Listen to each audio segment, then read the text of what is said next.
Dr. John VanLeeuwen has seen a lot of cows over the 11 years that he has visited Kenya.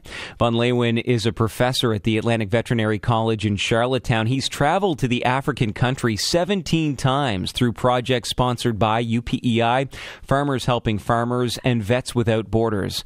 VanLeeuwen also brings along 3 vet students from the AVC on his annual trips. And on this most recent trip, he and his students interviewed some of the farmers they had visited over the years. And Dr. John VanLeeuwen dropped by our Island Morning studio to tell us more. Good morning, Dr. VanLeeuwen. Good morning. So you and your students spoke with some of the farmers that have been part of seminars that you've presented on some of these past trips that you've had. What did they tell you has changed with their cows, with their milk production as a result of what they've learned from you?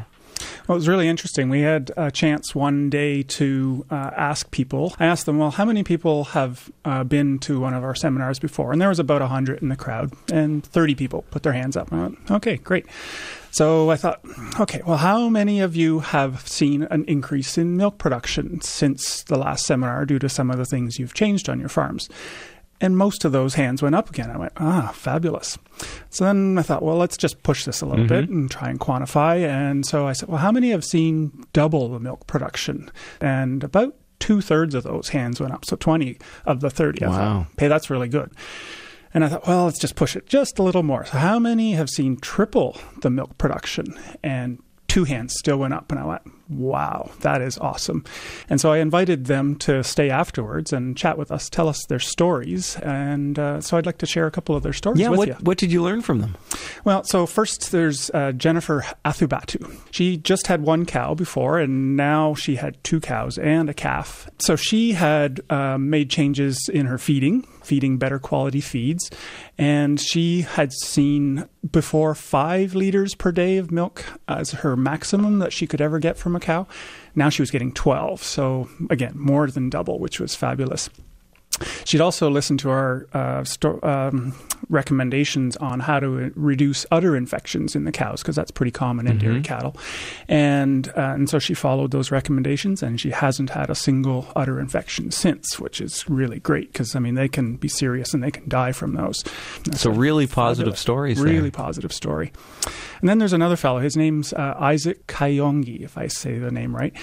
He had 3 cows before, but he was only getting all 3 together 17 liters per day. So 5 and a bit per cow sort of thing, almost 6.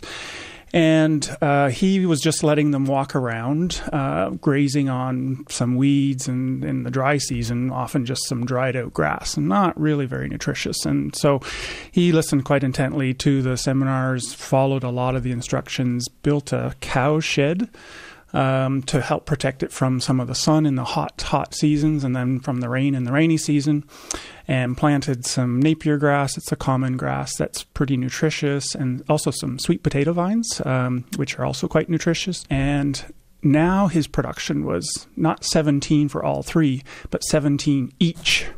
So, and even one, he was getting 20 liters per day. So he was thrilled as well. And that allowed him, he said, to send his 2 secondary age kids to school, and his 1 older kid to college.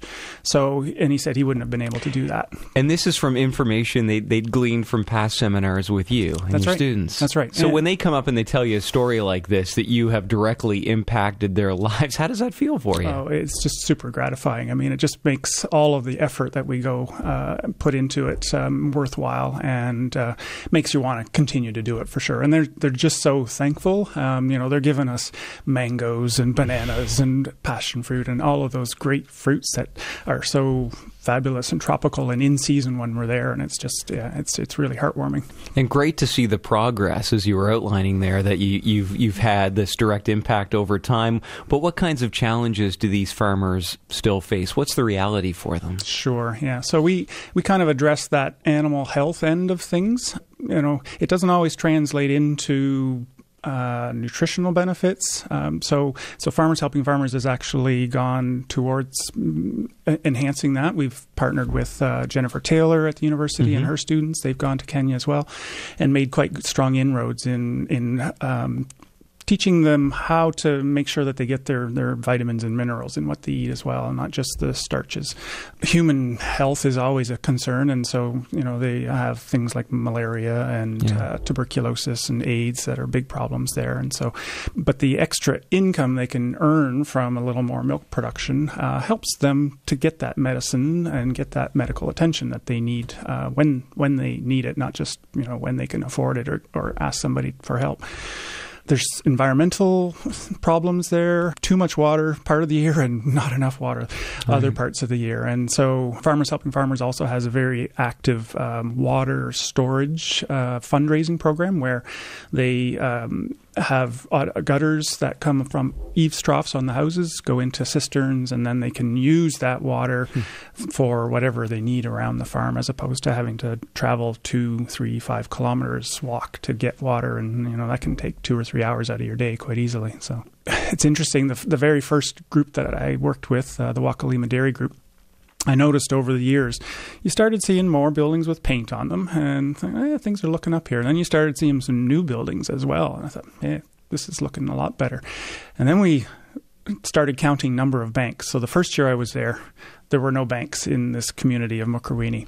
Now there are 7 banks in this community, and banks only go where there's money, right? So you know that now there's a fair bit of money in this community, and so it's a sustainable community.